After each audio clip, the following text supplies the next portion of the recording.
Hello class 10। आज के video में हम बाकी के जो 7 क्वेश्चन हैं उनको कवर करने वाले हैं। अब आप सोच रहे होंगे कि बाकी के 7 क्वेश्चन से मतलब क्या है। देखिए लास्ट वीडियो में हमने स्टार्टिंग के 8 क्वेश्चन को कवर किया था 1 to 8, ठीक है। 9 से लेकर 15 तक जो 7 क्वेश्चन बचते हैं उनको हम आज की वीडियो में क्लियर करने वाले हैं, ठीक है। लास्ट वीडियो काफ़ी इंपॉर्टेंट थी। अगर आपने उस वीडियो को नहीं देखा है तो डिस्क्रिप्शन बॉक्स में आपको उस वीडियो का लिंक मिलेगा, आप एक बार जरूर देखिएगा, ठीक है। क्योंकि क्लास 10 की साइंस में जो केमिस्ट्री पार्ट है ना, जिसमें 4 चैप्टर आपको कवर करने हैं, क्योंकि 5th चैप्टर को देखिए सिलेबस से हटाया हुआ है पीरियोडिक क्लासिफिकेशन वाले को, लेकिन जो शुरू के 4 चैप्टर हैं उनकी मोस्ट इंपॉर्टेंट क्वेश्चन है जो मैंने यहाँ पर नोट किए हुए हैं, ठीक है। तो बिना देर करते हुए स्टार्ट करते हैं। मेरा नाम तुषार भारद्वाज और ये आपका अपना favourite channel science word by Tushar sir. चलिए स्टार्ट करते हैं आज के वीडियो के 7 most important questions.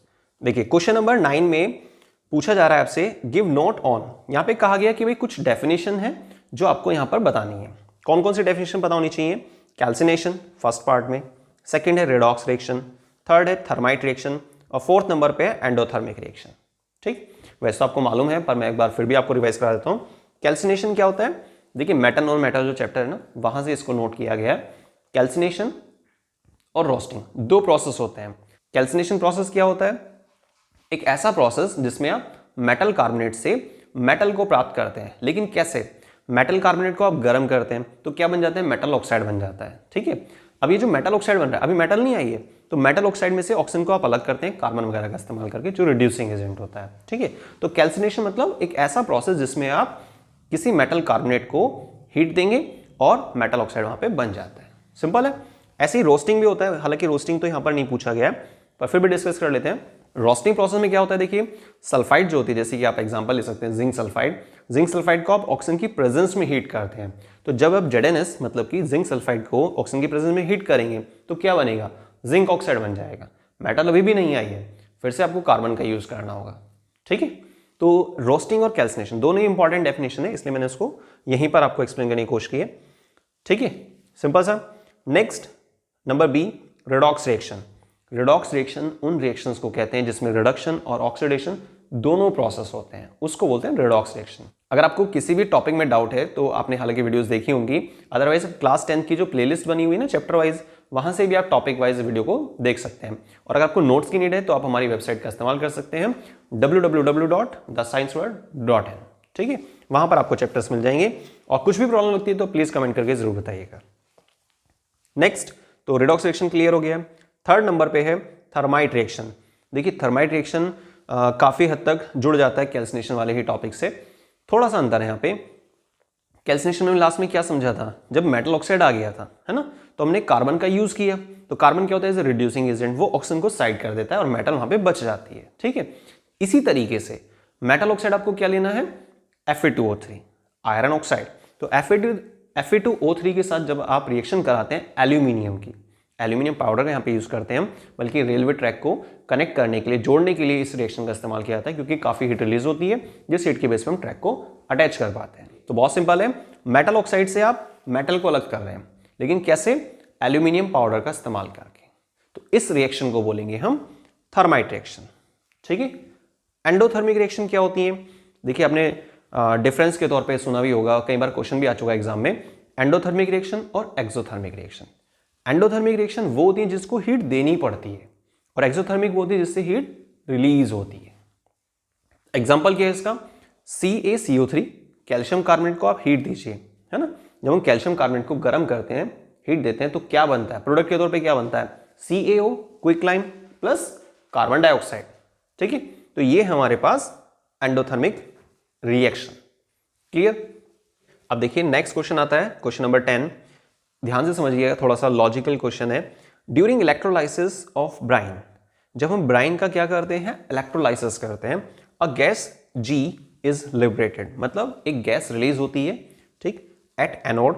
When this gas, जब हम इस गैस, जिसको हम सिंबल क्या दे रहे हैं? G, जो आपको बताना है, तो जब हम इस गैस को पास करते हैं किससे? स्लेग लाइन से। किससे पास करते हैं? स्लेग लाइन से, या फिर आप लाइम वाटर भी कह सकते हैं। CaOH का होल ट्वाइस इसका फॉर्मूला होता है वैसे, कैल्शियम हाइड्रोक्साइड। तो कंपाउंड C इज फॉर्म, तो एक नया कंपाउंड बनता है जिसको हम क्या बोल रहे हैं? C बोल रहे हैं। तो which is used for the disinfecting drinking water, जिसका हम इस्तेमाल करते हैं ड्रिंकिंग वाटर को डिसइंफेक्टेंट करने के लिए। अब यहाँ पर 3 क्वेश्चन जनरेट कर दिए गए हैं। एक तो जी और सी बताना है हमें। सबसे पहली बात तो give chemical equation, second part में पूछा जा रहा है आपसे गिव केमिकल इक्वेशन इन्वॉल्व।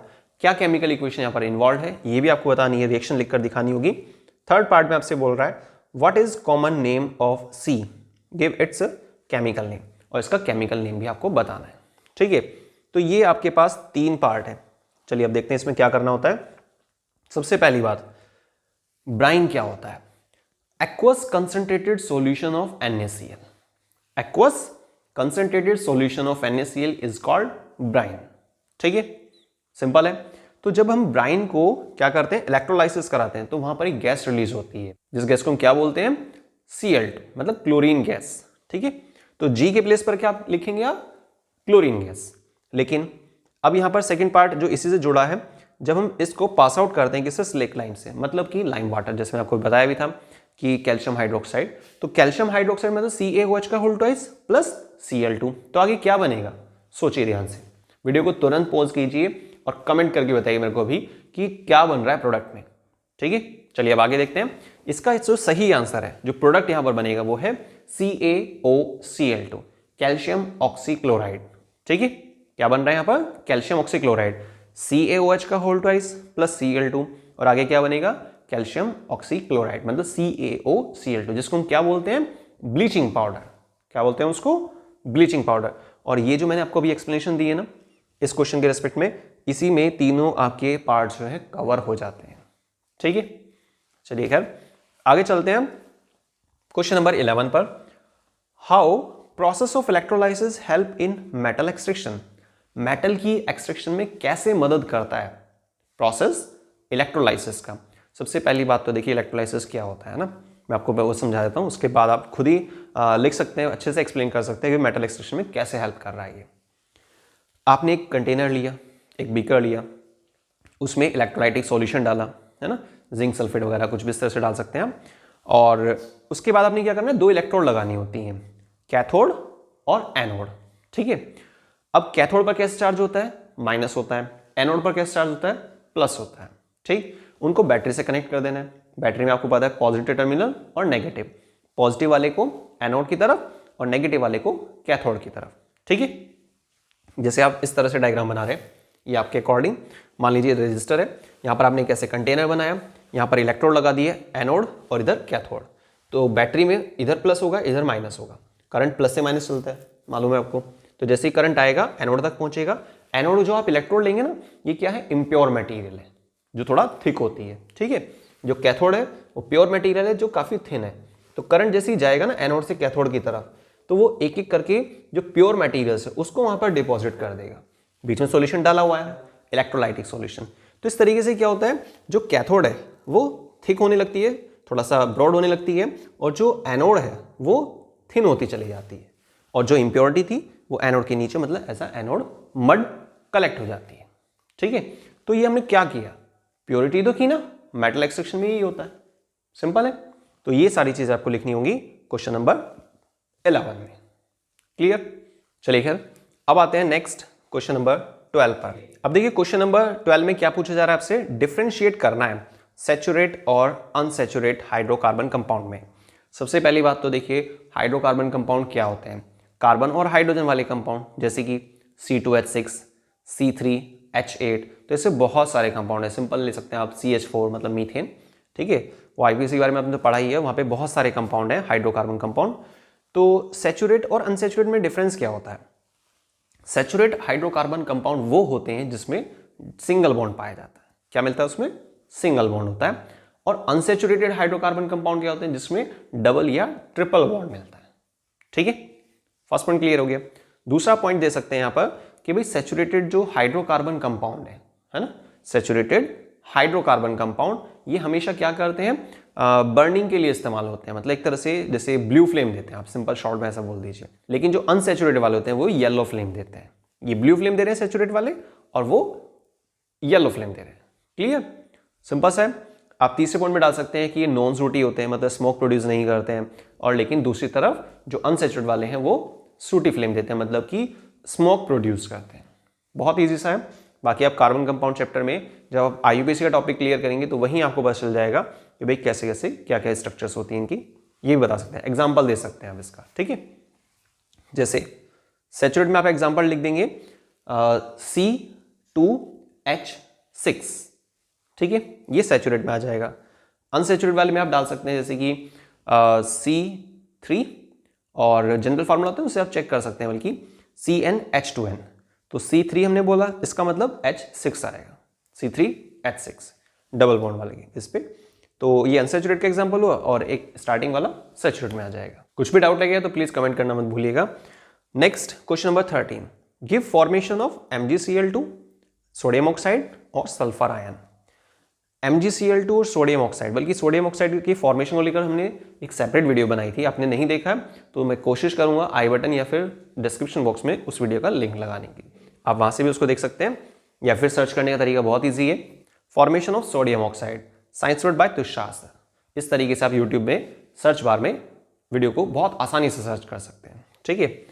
तो फॉर्मेशन ऑफ MgCl2 जिसमें हमें क्या करना होता है, बेसिकली Mg दिखाएंगे, नीचे कन्फ्यूजन डालेंगे, 2 डॉट दिखाएंगे क्योंकि मैग्नीशियम क्या करता है 2 इलेक्ट्रॉन का लॉस करता है।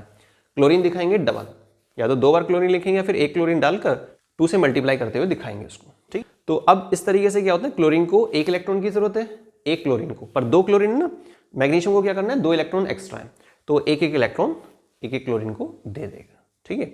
ऐसे फिर प्रोडक्ट की तरफ आप दिखाएंगे, बस यहाँ पर क्या होता है थोड़ा वैलेंसी पे फोकस करना होता है, ठीक। फॉर्मेशन में थोड़ा भी डाउट लगेगा तो आप कमेंट करना और इसको मैं सेपरेट वीडियो में समझा दूंगा आपको, ठीक है।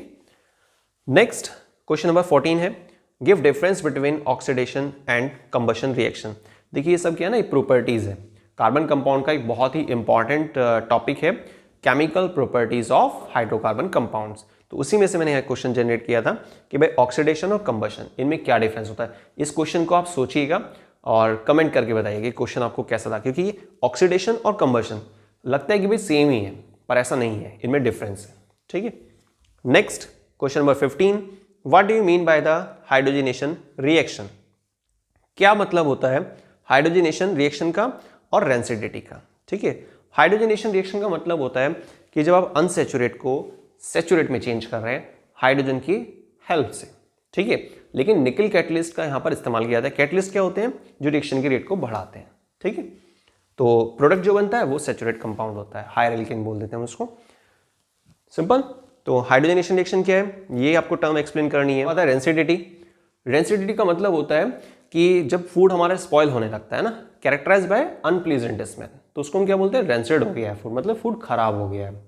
तो रेंसिडिटी एक कंडीशन है जिसमें फूड को हम पहचानते हैं एक नेगेटिव स्मेल की बेसिस पर कि भाई फूड तो हमारा खराब हो गया है। प्रिवेंशन मेथड भी है इसके कि आप एंटीऑक्सीडेंट का इस्तेमाल कर सकते हैं, वो बहुत सारी चीज़ें, या फॉइल पेपर का यूज़ कर सकते हैं, टेम्परेचर मतलब सनलाइट से दूर रख सकते हैं, फ्रिज का यूज़ कर सकते हैं, फॉइल पेपर का यूज़ कर लेंगे, नाइट्रोजन गैस का इस्तेमाल किया जाता है, काफ़ी सारे हैं, खैर वो अलग चीज़ है, पर याद रखिए काफ़ी इंपॉर्टेंट है टॉपिक रेंसिडिटी, फर्स्ट चैप्टर का टॉपिक है ये। और हाइड्रोजनेशन जो है वो आपका चैप्टर नंबर 4 से रिलेटेड है, ठीक है। तो आई थिंक आपको क्वेश्चन नंबर 9 से 15 तक जो हमने क्वेश्चन डिस्कस किए, क्वेश्चन को समझा कि भाई क्वेश्चन में क्या दिया गया है, आपको पूछना क्या चाह रहा है वो एक्चुअल में, और क्या उसके लिए हमें आंसर लिखना चाहिए। तो ये सारी चीज़ें पसंद आई होंगी, ये सारी चीज़ें अच्छे समझ में आ गई होंगी। वीडियो अगर पसंद आती है तो प्लीज़ वीडियो को लाइक कीजिए, मैक्सिमम शेयर कीजिए, ठीक है। और सब्सक्राइब नहीं किया हमारे चैनल को तो प्लीज़ सब्सक्राइब कीजिए। बाकी आज की वीडियो में बस इतना ही, मिलते हैं नेक्स्ट वीडियो में कुछ और इंपॉर्टेंट क्वेश्चंस के साथ। वीडियो को स्टार्टिंग से लास्ट तक देखने के लिए बहुत बहुत धन्यवाद। थैंक्स।